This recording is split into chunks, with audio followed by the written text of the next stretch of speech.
انتقد التشيلي أرتورو فيدال، لاعب فريق أتلتيكو بارانينسي البرازيلي لكرة القدم، الهولندي إيريك تين هاج بسبب تعامله مع النجم البرتغالي كريستيانو رونالدو عندما كان في مانشستر يونايتد.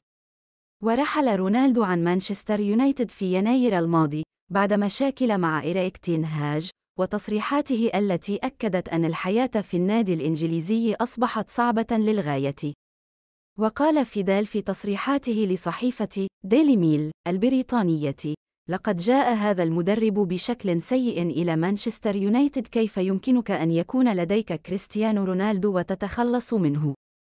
وأضاف: هكذا هم الرجال الصلع، دائما ما أرى أن الرجال الصلع معقدون للغاية، لديك هداف كرة القدم وتخرجه من الملعب وتجلسه على مقاعد البدلاء.